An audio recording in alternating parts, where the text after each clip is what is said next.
Okay, so in the last series, we showed sort of the political economy of trade and the arguments for free trade. In this series, or in these couple of videos, what we're going to do is we're going to present the other side of that debate. So we're going to present the arguments against free trade. Okay, now my job here is, or my goal here rather, is not to try to tell you which side of this debate is right and which side of this debate is wrong, but to sort of present both sides in a fair and accurate way such that you can evaluate the claims and arguments of both sides on your own. Okay, so in doing so, you'll understand the debate that rages in the international trade literature today, and you can have a better informed opinion on the arguments and the validities of these different arguments. Okay, so in this series, we're going to present the two main arguments against free trade. Okay, and there are basically two. Okay, so the first one is what we're going to call the terms of trade argument, and then the second one is a domestic market failure argument. Okay, so the first one is terms of trade. That's what we'll talk about in this video. In the next video, we'll talk about the domestic market failure argument. Now, the terms of trade argument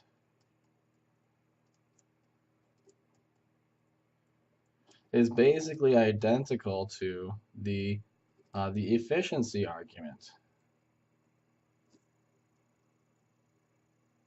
from the last lecture. Okay, and it basically says, so if you think about the efficiency argument, one of the arguments that it was making was that the domestic country bore the full incidence of the tariff, that there were no international effects of the tariff whatsoever. Okay, and what the terms of trade argument says is, if that's true, if the domestic consumers bear the full cost of the tariff, then of course that the domestic economy is going to be made worse off. However, if you have a large economy, like we were talking about in the case of the US and France a few lectures ago, then what happens is the incidence is not entirely borne by the domestic consumers, and in fact could be primarily borne by the foreign producers instead. Okay, so if we posit that there's a world price, this is some US market, and we impose a tariff, and that tariff affects the rest of the world, or the world price of this good, which is to say that there is some effect, or the foreign producers rather pay some amount of the tariff in the form of lower prices, well then it's true that we lose these two teeny tiny little deadweight loss triangles, but we gain from the domestic producers this amount of tax revenue. Okay, so I've drawn this in such a way as to make the argument very crystal clear, right, and to just basically make it as obvious as I possibly can, that yes, it's true that we're worse off by these black triangles here, but we're better off by this entire red box or rectangle here, okay? And so the idea is that if we can split the cost, or at least impose or have some of the incidence of the tariff fall on foreign producers, then we can definitely become better off in terms of our overall total welfare. Okay? And the idea here is that the red box or rectangle represents additional tax revenue collected from foreign producers. And what this means is that we can lower our domestic taxes because we're receiving tax revenue from foreign producers. Okay, so the idea is that if we're trying to finance the operation of government and we can impose a tariff that such that the incidence of the tariff is borne almost entirely by foreign producers, then what we can do is we can lower taxes in other areas, right? Because we're getting tax revenue from other countries instead of from ourselves. Okay, if this type of argument interests you, which is something that I like to study, then you should look to your institution and see if you offer a course called Public Finance, okay, which is the subject of taxation essentially, and how we can raise and finance the operation of government at the least domestic, at least social cost. Okay, and the idea here is relatively straightforward. And it says that hey, if the incidence of the tariff is borne by foreign producers primarily, then the tariff will actually increase total surplus, right? And government, of course, is designed to distribute these tax dollars in the form of public goods, and so it could be the case that this is actually massively welfare enhancing. Okay.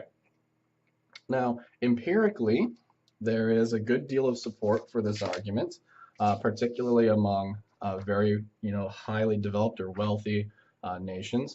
But it only works if the tariff is set, sort of low. Okay, so I've drawn a relatively large tariff here just to sort of make it as clear as possible.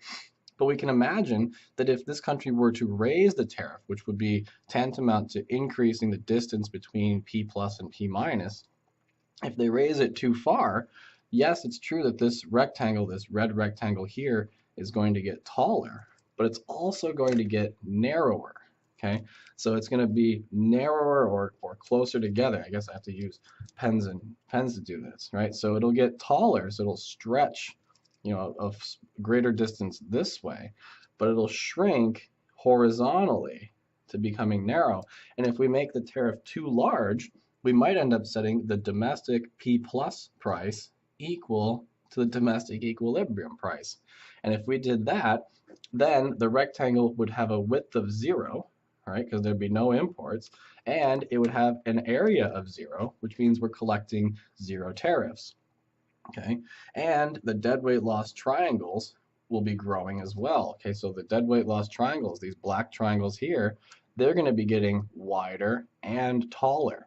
Okay, so when we raise tariffs, it's the case that the deadweight loss triangle is definitely going to become bigger, and it could be the case that the tax revenue will become bigger, but it could also be the case that the tax revenue becomes smaller. Okay, and so what we see in terms of national welfare, if we were to plot this, okay, so we can have national welfare, right, and this is total welfare, and we can have the amount of the tariff, or the tariff rate, okay. What we see is that at a 0% tariff, or a $0 tariff, we have, some amount of national welfare. And what happens is as we increase the tariff, the total welfare increases up to a certain point, and then it starts to decrease, okay? And the idea is that if it goes too high, if we set the tariff too high, we hit here, and we're going to come straight across. And what this is saying is that there is some, we'll call it T star, and we'll call that the efficient tariff, or the optimal tariff rate.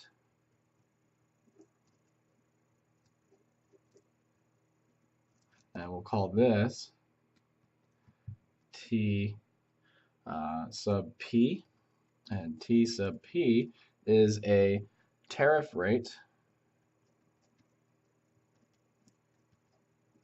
that prohibits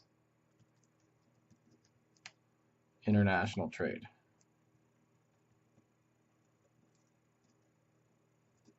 Right? And basically what happens is P plus becomes equal to that P star, the domestic equilibrium price,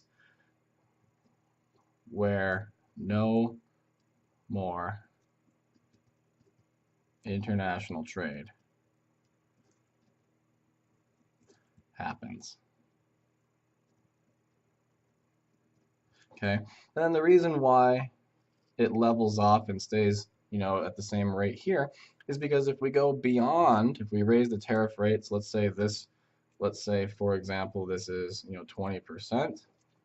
Well, at 20%, there are no imports, right? Because the tariff is so high that we're not, it's no longer worth it to have tariffs, right? Or to import goods rather.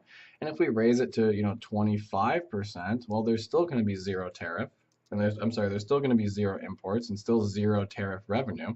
So anything beyond, in this case, 20%, right? Anything beyond that number, and I'm making this number up, so don't think this is a scientific, number. Anything beyond whatever this T sub P is will still result in zero imports and zero tariff revenue, and so it has no effect on national welfare. Okay, but notice that this prohibitively tariff, this tariff rate that's prohibitive, is below the amount of national welfare that we had without any tariff whatsoever. Okay, so here what it's saying is that this is characterized entirely by deadweight loss triangles and no tariff revenue. Here what we've got is an equilibrium between the size of the, well, I guess it's not, it's an equilibrium between the growth rates of the deadweight loss triangles and the shrinking rate of the tax revenue. So here, anything left of here, if we raise tariffs, we will increase national welfare because the taxes collected will be worth more than the deadweight loss triangles. Anything beyond here, the growth of the deadweight loss triangles will be greater than any increase in the tax revenue that we receive. Okay, and so that's the basic argument that that international trade scholars will use to say that we should have a tariff, right? Where we say that we can impose at least some of the incidents on foreign producers. And yes, we're going to give up the deadweight loss triangles, but we gain more than enough back in the form of tax revenues from foreign producers to make up for the losses from the deadweight loss triangles.